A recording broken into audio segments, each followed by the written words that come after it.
I'm so glad that you are here, though. I'm glad that we can be a church family that gathers around the Word and sings and learns from the Word. It's been a great morning thus far, and so I pray that the Spirit will speak to us now through His Word. So we're in Psalm 62. If you're still there, I hope you are. Psalm 62.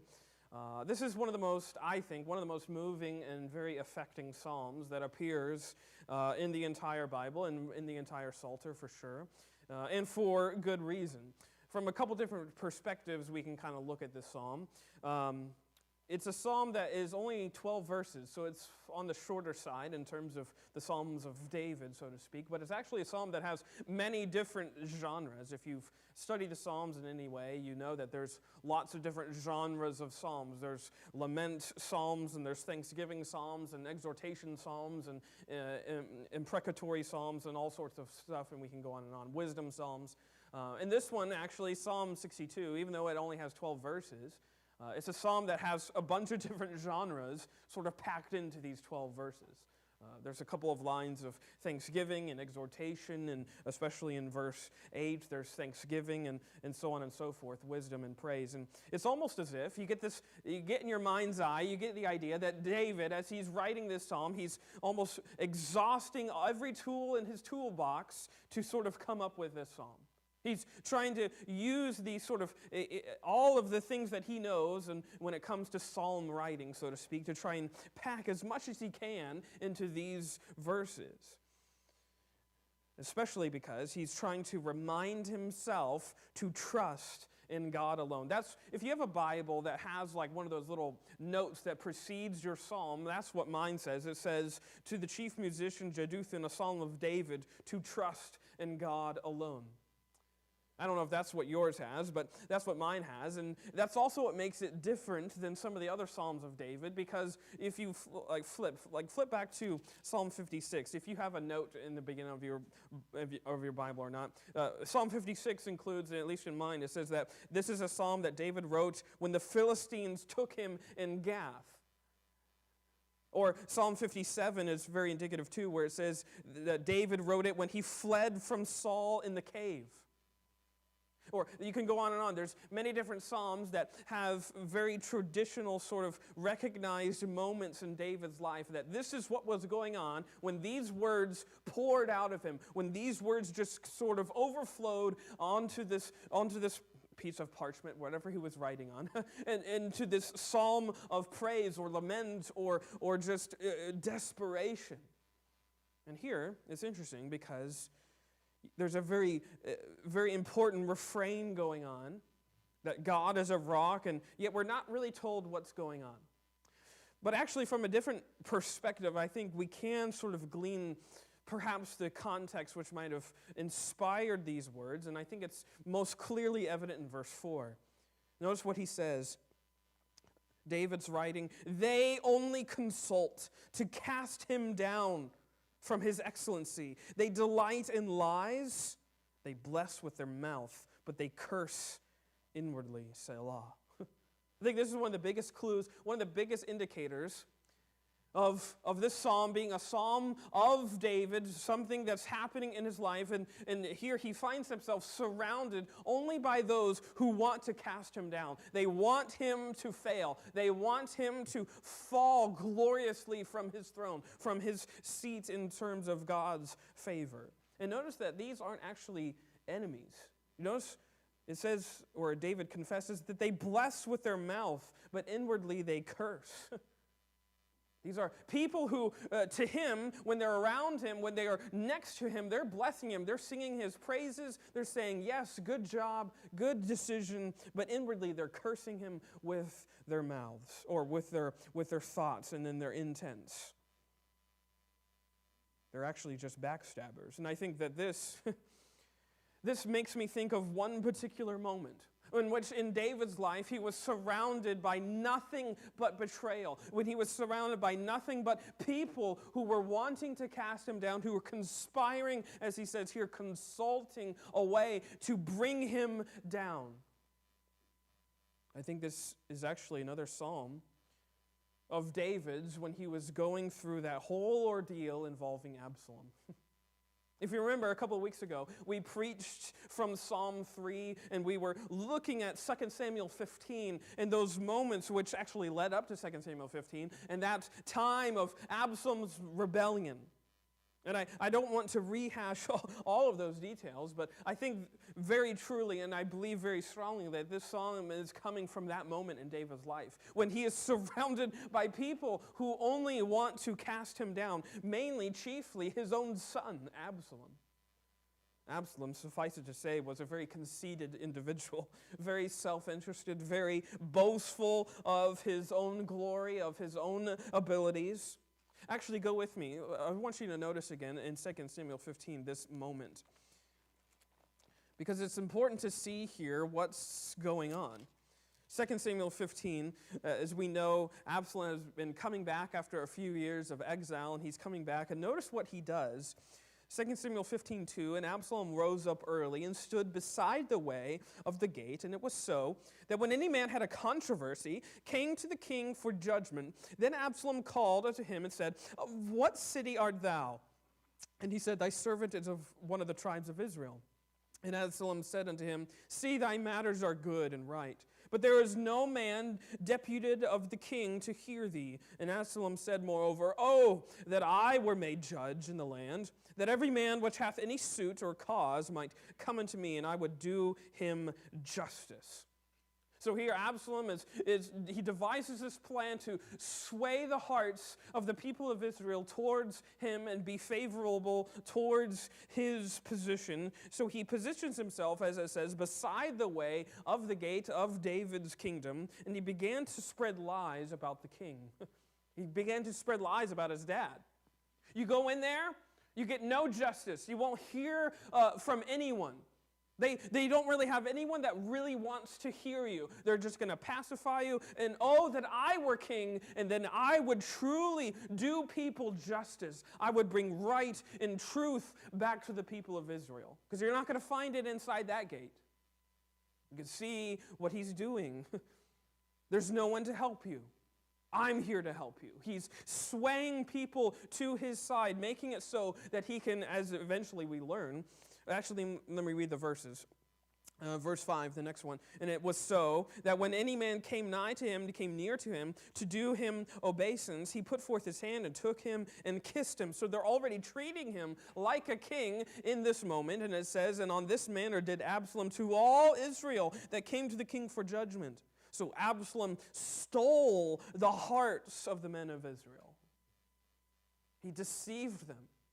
He stole their hearts by implanting this lie into their hearts and minds.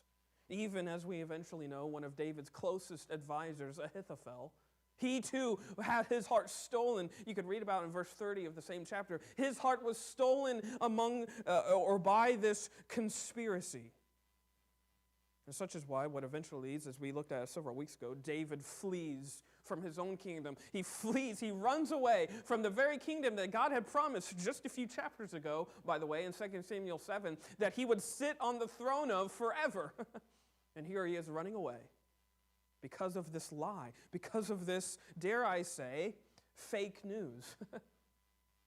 You see, this is one of I think, the strongest evidences of fake news being spread with very destructive results. Here, Absalom is spreading this fake story about how you walk into this gate, there will be no justice for you, and only I, me, the one you are listening to now, I can give you justice. I think we're probably all too familiar and tired of that phrase, fake news.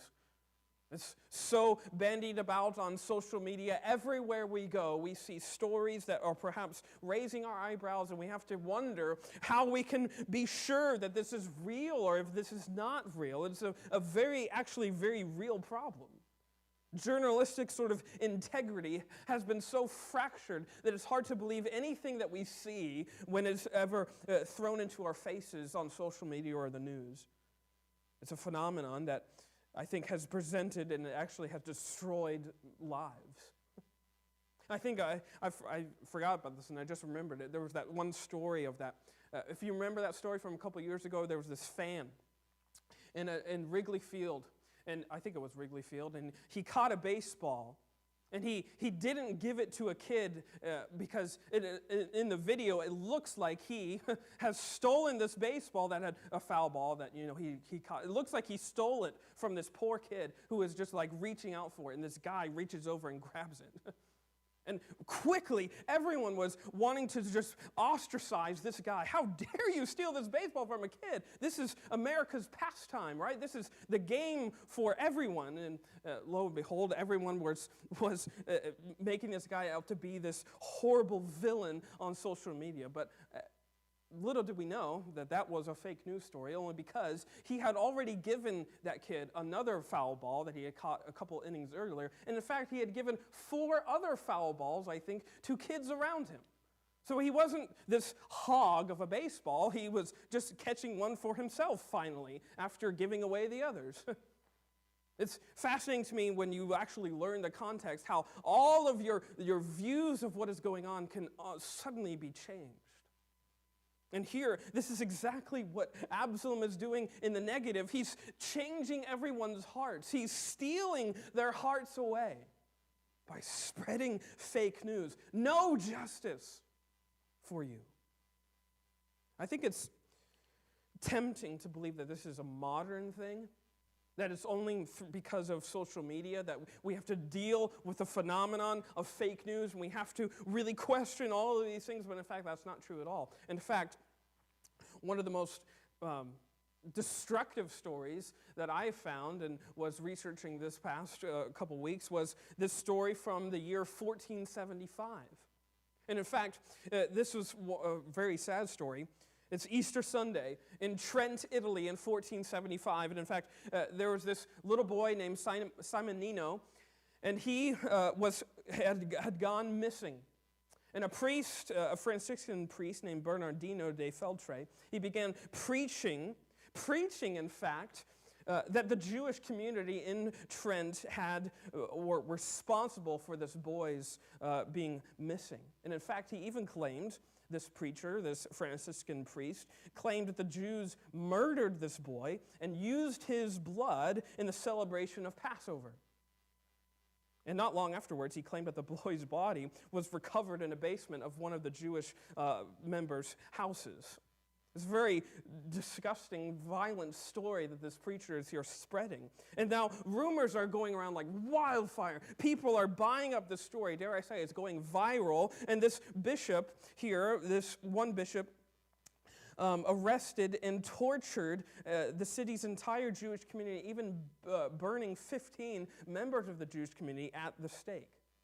All because he began preaching about the story about a boy who had gone missing and that was actually found to be not true. It wasn't true at all, in fact. And papal officials from the Vatican came, and they were trying to squash this story and trying to repair all of these horrible relationships that had now been entirely fractured, and they were trying to intervene, but by that time it was too late. The fake news had taken over that community, had taken hold, so much so, in fact, that the bishop had Simonino canonized as a saint, which I think he still is. This story is recognized by many as a foundational story for anti-Semitism in that region and in our history as a people. And in fact, believe it or not, that this story, this fake news story about Simonino being killed by Jews was used in the propaganda machine that gave rise to the Nazi regime in Germany and eventually World War II. You talk about a destructive story having lots of destructive tendrils springing off of it. This is what happens when truth is left to rot in the ditch and we sort of make our own truth. We can't make our own truth. That's anarchy. That's chaos. This is exactly what's happening in 2 Samuel 15. You have chaos reigning because Absalom is making his own truth. There's no justice in there for you. This account in Absalom's are profound reasons why, if you excuse the long rabbit trail, to go back to Psalm 62, why we should trust in God alone. Notice he says, truly my soul waiteth upon God. From him cometh my salvation. He only is my rock and my salvation. He is my defense. I shall not be greatly moved. We are living in a time, in an age, not unlike these instances just mentioned. An age when we are hearing everywhere that there's no justice, when we are hearing that all of these violent stories, and it's hard to know what is truth. It's hard to know what we can trust, who we can trust. Where can we go in this storm of all fake news, of this storm of falsehood? Where is the truth found? Where can we go to have our souls stilled? This is why that psalm exists. It cuts through all of that falsehood and reminds us that God alone is our exclusive object of trust, because God alone is our rock of truth. And he's solid to the core. Why? Because of what his word tells us. I want you to notice three things with me this morning about why we can trust in God alone and why he is the only and ought to be the only source of our trust, namely because of number 1, in verses 1 through 4, I think we see this. Trust God because of his steady preservation. Trust God because of his steady preservation. Notice again, verse 1, truly my soul waiteth upon God. From him cometh my salvation. He only is my rock and my salvation. He is my defense. I shall not be greatly moved. How long will ye imagine mischief against a man? Ye shall be slain, all of you, as a bowing wall shall ye be, and as a tottering fence. They only consult to cast him down from his excellency. They delight in lies. They bless with their mouth, but they curse inwardly. Selah. He opens the psalm with this very praise-inducing refrain. That God is a rock. You can see him repeating himself. He's almost running out of words to describe the ways that God settles him. God is my rock. He's my salvation. He's my defense. I'm not going to be moved.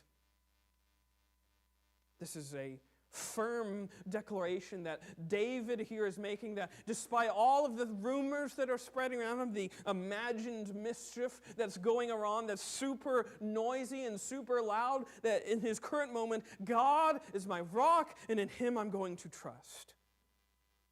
But there's a really, to me, there's a really fascinating contrast that's going on here. That is very missed, it's easily missed in our English translations. I would say it's almost unnoticeable. Because he says, my soul waiteth upon God. Wait there is a word which actually is perhaps better meaning. It's a word that conveys stillness or silence or repose. So to say that David is saying, you, O God, you alone are my stillness. Which is quite a declaration, considering what surrounds him. Because if you go to verse 3, he says, how long will ye imagine mischief against a man? Mischief, you might guess, is a word which means or conveys shouting. Noisy attacks, noisy assaults against me. How long will you imagine all of these fake shouting stories that go to bring dents to the truth? And in the midst of all that noise, where is he going? For silence, for stillness. He's going to the truth that God is his rock. He only is my rock and my salvation. He is my defense. He is my silence in the noise. He is my stillness in the storm. That's what he is here declaring. Despite being pummeled by all these people that want to drag him down, despite all of their cacophony of mischief, all of that noise that surrounds him, of those who delight in lies, he is saying here that God is my rock. He is my salvation. Truly, he is saying, my soul is stilled by God. This challenges me. This convicts me. Because it's so easy. It's so easy to not just listen, but to start to believe this storm of fake news, if we can say, which so often tries to vie for our attention. There's so much of it. There's so much of it that's shared with everyone. And I confess that I have felt very much like David. I'll just be honest with you. In the last year, there are so many times where I had given myself almost over to all of the stories that were swirling around. And how do you know what's true? How do you know what to believe? Where do we go for all of this? There's so much imagined mischief, so much noisy assaults that would assure me that the world is definitely going to end tomorrow. You could really convince yourself of that if you wanted to. I don't know why you would want to, but you could. I'm not trying to say that all of it is satanic, but I'm definitely saying that Satan loves this. He loves seeing those who claim Jesus as their Lord so fretted about all of the things that are going on in the world. He wants us nervous. He wants us anxious. He wants us distressed by all of this noisy mischief. He wants us right there. That's where Satan wants us. That's where he wants to keep us. And so he bands together all of the nonsense and the strife and the noise and the scandal of the world in order to convince God's children that this world is going to hell in a handbasket tomorrow because of this thing or this decision or this whatever. And that's why David's confession here to me is so powerful. It's so powerful. It cuts through all of that noisy mischief and reminds us that God is a rock and He is true, and there's nothing that can happen to the rock. It cannot be moved. And so long as my feet are planted on the rock and it's not moved, neither will I be moved. He steadily preserves those who wait upon them, who wait upon Him. This is directly in opposition to what the world is proclaiming. This maelstrom of chaos, this storm of noise, all of this confusion, all of this mischief, this imagined stories that give rise to doubts and fears and anxiety in us believing that, yes, God is not on the throne anymore. He is not ruling and reigning. And David is here reminding himself, along with the congregation, that God is a rock and He cannot be moved. That's this wonderful implication here of verse 2 where he says, He is my rock and my salvation. He is my defense. I shall not be greatly moved. Not because he had figured something out. He hadn't found the secret sauce of Christianity that allows him to not be shaken by things that are around him, by things that are in front of him. It wasn't because he was steady. It wasn't because he was strong. If you read the Psalms and you come away thinking that David was a super spiritual Superman Christian, you're not reading them right. He wavered constantly. In and of himself, he was never one to experience lasting stillness of soul. Such is why he's always reminding himself, I need to remind myself that God is my rock, not me. That God is my defense, not my own words. That God is my salvation, not my own efforts. You see, he was only able to withstand this because he had planted his feet on the immovable rock that was underneath his feet by faith, which is the truth of God. And he's saying here, God is my rock, and in you I'm going to wait. In you I'm going to be still. Because when you are there, even though all else is giving way, you don't. You don't give way. You're not given over to shattering or shaking. God is steady. Steady. He's never shaken. You can trust Him.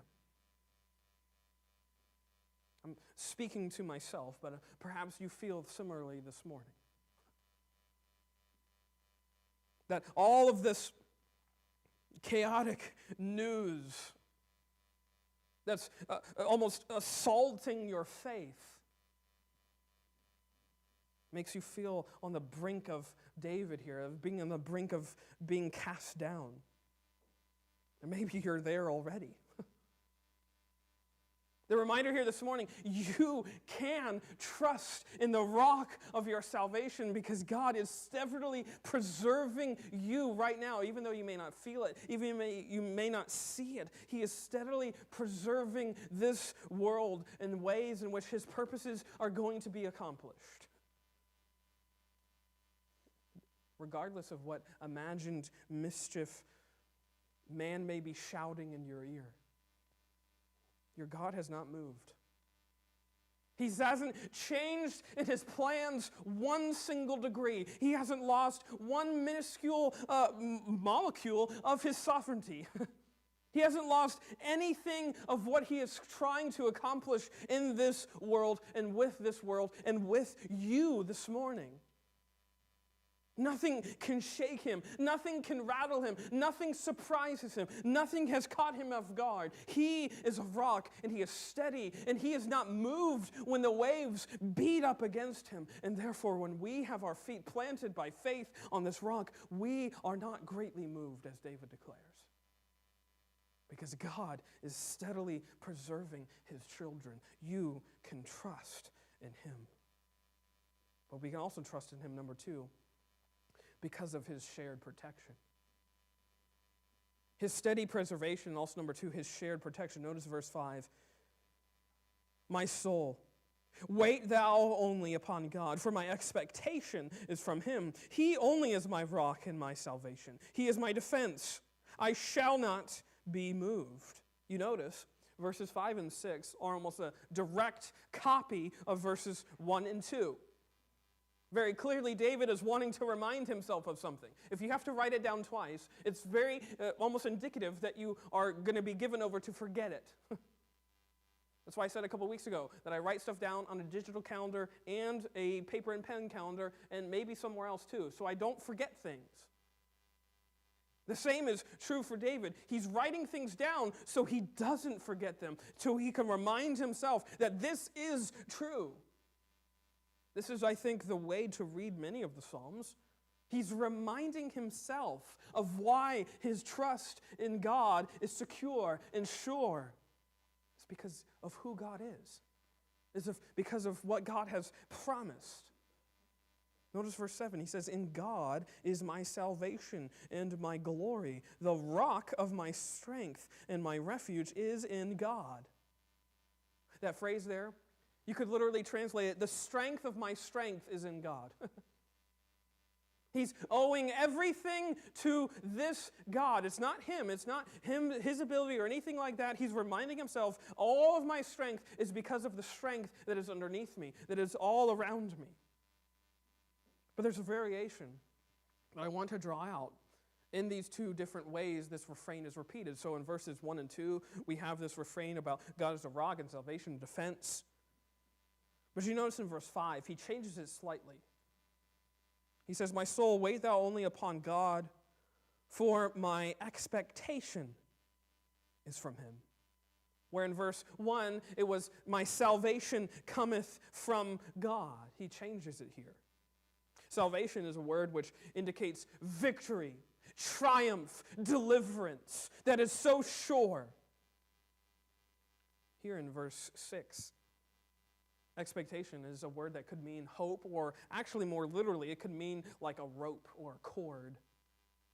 Which brings to mind a really interesting picture here, because David is here confessing in this psalm that God alone is worthy of trust because God alone is his only sort of tether or tie to something secure. He only is my security. He only is the rope that strings me to something solid, that strings me to something true, that strings me to something secure. All I have is from him. He only is my expectation. He only is the hope that I have. And this is something that feels very familiar. Because when all of this imagined mischief, when this noise, this falsehood is making life seem to crack, and we come to the end of our rope, that's when God is found. Well, I had a friend who used to say that God's office is at the end of our rope. When we come to our wit's end, where nothing else seems to make sense, nothing else seems to be true, that's where God has positioned himself to remind us that I am the truth, I am the way, I am the life, and none come to the Father but by me. And when you come to your wit's end, that's where you find me, waiting for you, waiting to embrace you with my truth and grace and mercy. And this is what David is here feeling, that I have come to the end of my rope, and what have I found? I've found the solid rock. That's what he is confessing. That the safety of the rock is primarily known when we are at the end of our rope, when we have no other hope.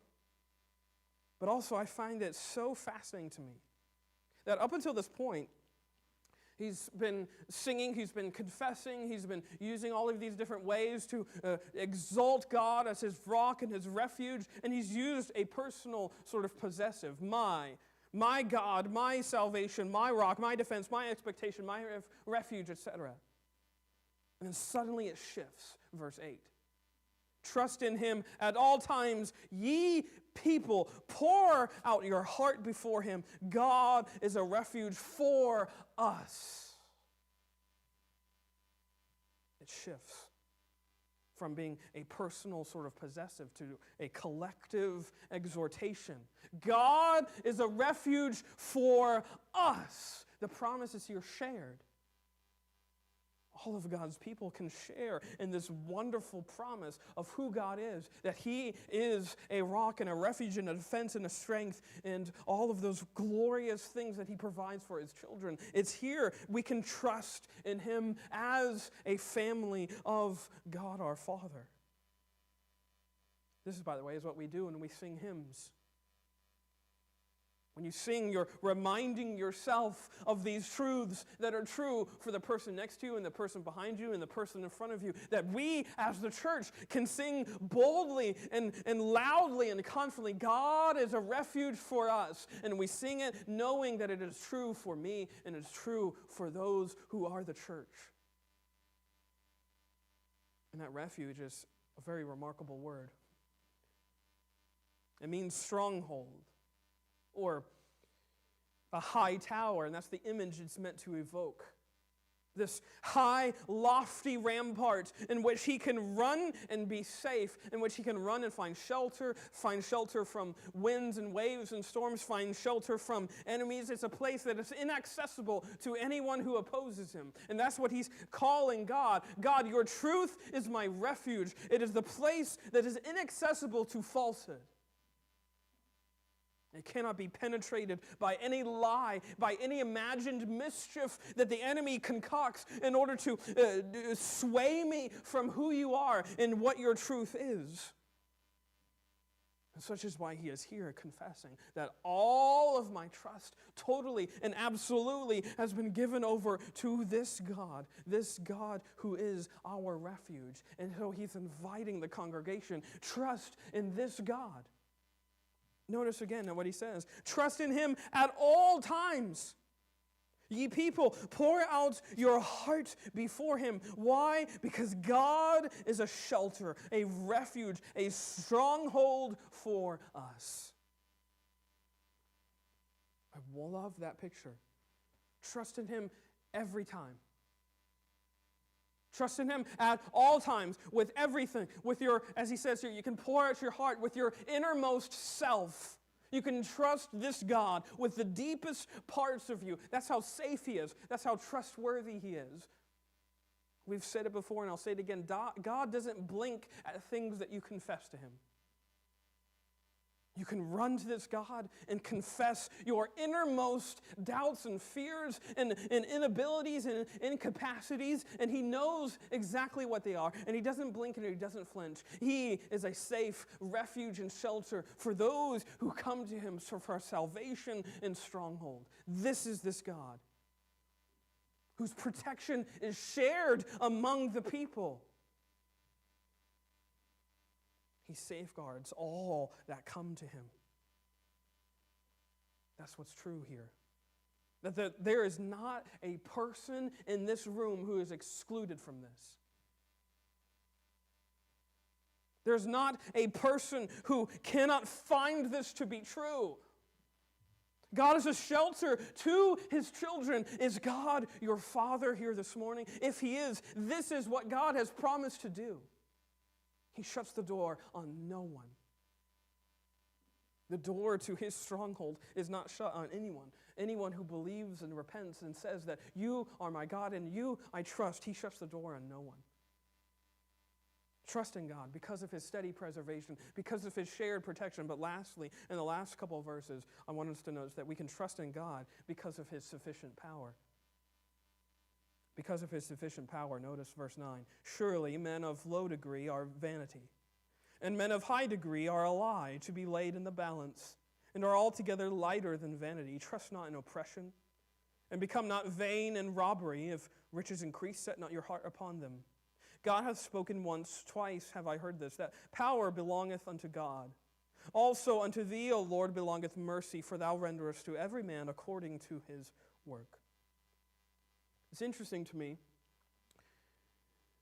that the refrain that he repeated twice is not even mentioned at all in these last couple of verses. In fact, there's no mention of God being a rock or a refuge or a defense or any of those things in this last 4 verses. Instead, he draws out this very stark contrast, this disparity between the resources of trust that we commonly run to and the ultimate source of trust being, namely, God himself.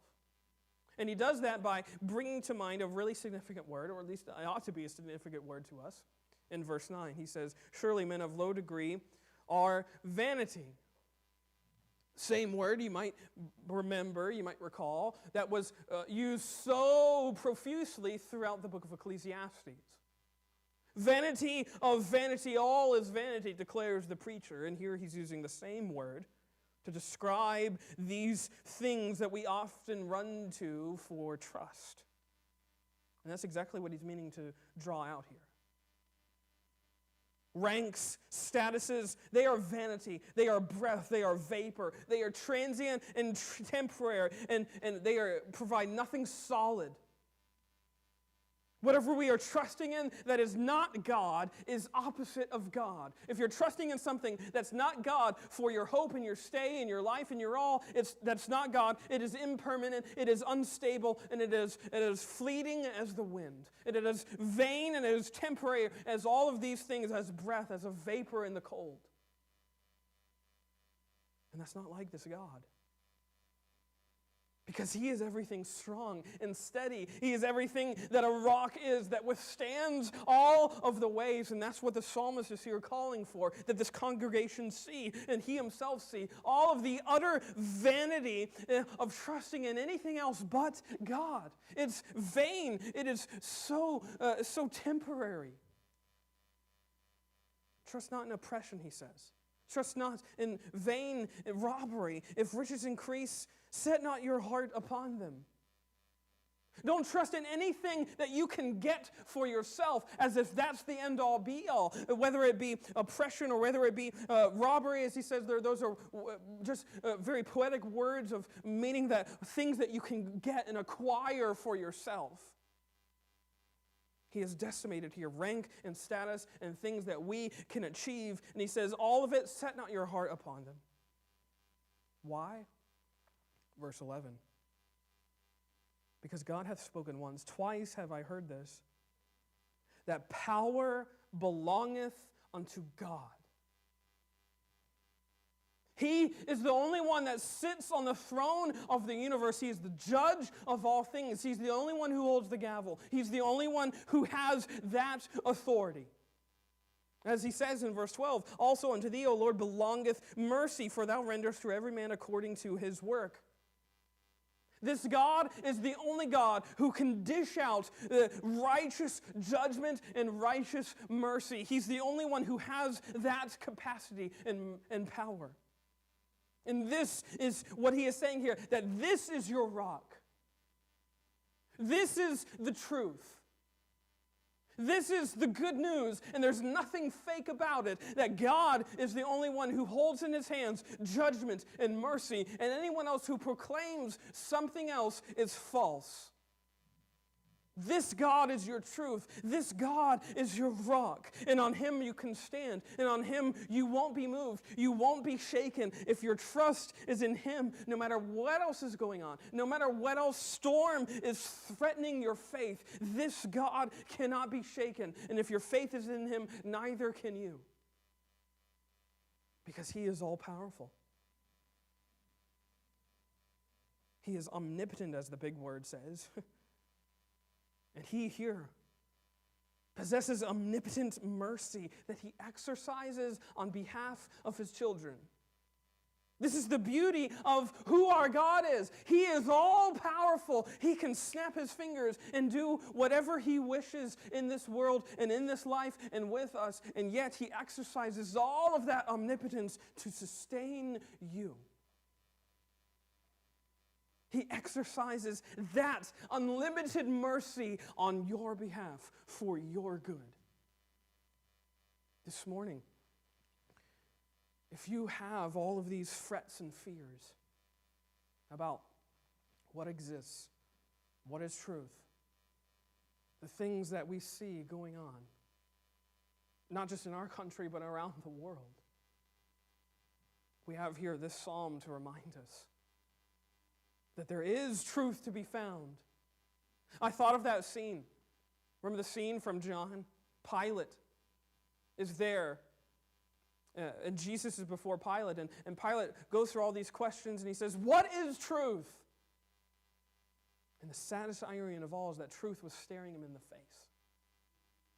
The one who is true was right there, staring him in the eyes. And that truth died for him.